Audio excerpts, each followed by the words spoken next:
Hey everybody, welcome to Tuesday Talks. So today I wanted to talk to you about hunger and how hunger works. So I found that understanding how hunger worked made a huge difference, was a bit of a turning point for me in figuring out what exactly to eat.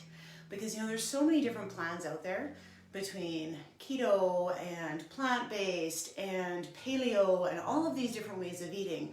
It can be really confusing to know what is the best for long-term weight management. And so once I learned how hunger worked, I was able to construct a lifestyle way of eating that really worked for me and was able to include a lot of the foods that I like. So the way that hunger essentially works is hunger and satiety are regulated by two main systems in the body, our nervous system and our endocrine system. So when we consume food, it moves down our esophagus into our stomach. And once it's in our stomach, it begins to stretch the stomach gently, right? So there's this intricate matrix of nerves that are around the stomach. And once the food goes down into the stomach and stretches the stomach, then then a message is sent up to the brain. Just 1 second. 1 second. Can you please ask Jacob to stop playing the bass for 15 minutes? This is working at home, my friends. My teenager is playing his music loudly downstairs. Okay, now I can focus. So there's a matrix of nerves around the stomach. And once it is stretched, it sends a message up to the brain, to the vagus nerve, and to the hypothalamus, and it says, we've had enough to eat. The second way that that our bodies recognize satiety, like we've had enough to eat, is through the nervous system. So when we consume foods, hormones are released, and they respond to specific types of nutrients, so amino acids, fatty acids, and glucose. And they send a message up through a series of hormones to say, again, up into the hypothalamus to say, hey, I've had enough to eat. So if we are able to trip both of these wires, then we feel satisfied. And we are able to wait until our next meal, yes? The thing is, if we only trip one of these things, if we only have volume, for example, if you were to drink a lot of water, you would get that stretch in your stomach, but there's not enough nutrients to release the hormones necessary to suppress that hunger and initiate that feeling of being satisfied. So, and on the flip side, if we have something that's high in those nutrients but low in volume, we don't get the stretch in that stomach, and so it's only using the endocrine system in order to send that message to the brain, not the nervous system. So, this is important. Why? I will tell you. It helps us, it informs our choices when it comes to eating and choosing what to eat. So, I love this little chart here. I use it often with clients in my clinic. I'll bring it a little closer. So this is, and I've talked about caloric density before, this is what 400 calories looks like in your stomach. So you can see that foods that are fruits and vegetables are quite filling, and they're going to give you that sense of fullness in terms of volume, yes? But if you were to eat a stomach full of celery, very shortly after, you're going to feel hungry again. So it's about finding foods that are high in nutrition, but that are also high in volume. And this is why I always talk about bulking up meals with fruits and vegetables.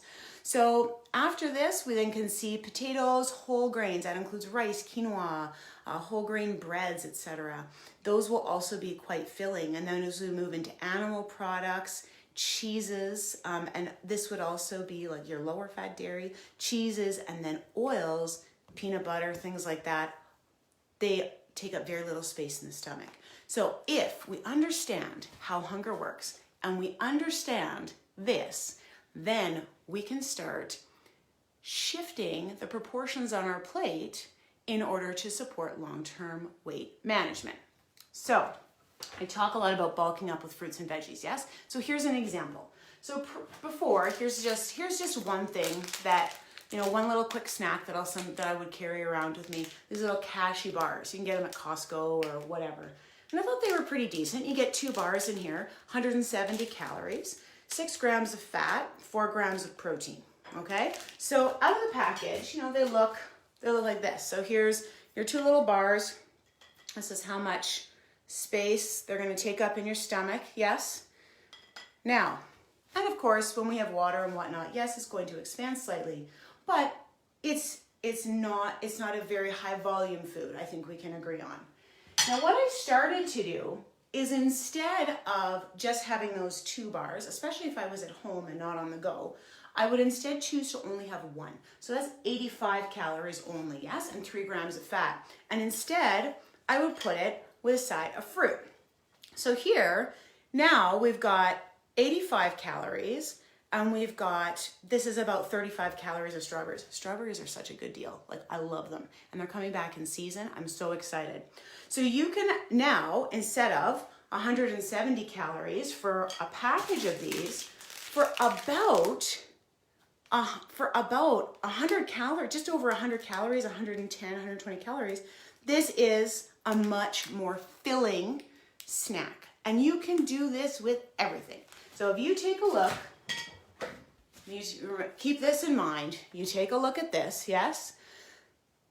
If you were to take a meal, and let's say that on your plate, you had something that was from this column here, and it was a larger portion of your plate. You shrink that in half, and then the items on your plate from these 2 columns, you increase. Like, I'm talking double. Like, I see these plates on Instagram, or people that are like, oh, I'm trying to watch what I eat, and they've got like a few pieces of veggies, a few bits of fruit. No, like you double, triple how many veggies you're having. That doesn't mean double the sauce though, because remember, the sauce comes from this column here. So, but whatever vegetables, whatever fruits you're having, have more of those, have more potatoes, have more rice, and then have less of the higher caloric meals.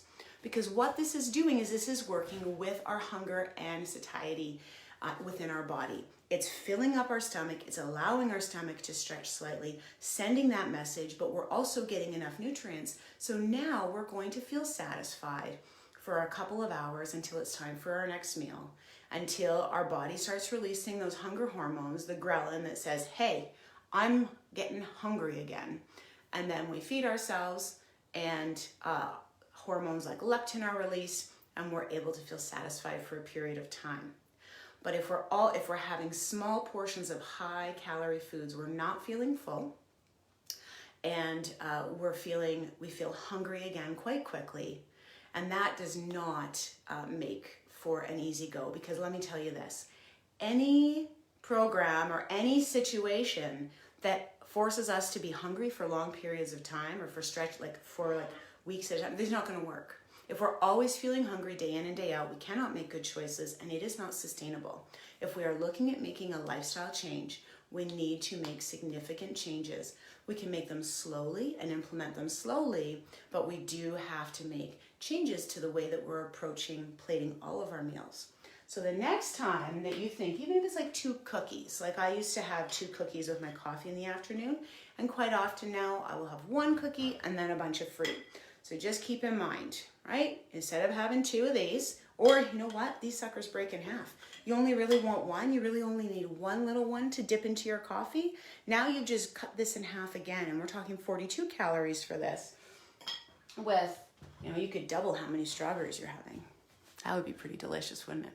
I love strawberries. I'm gonna go and have this as my snack after. So, hunger.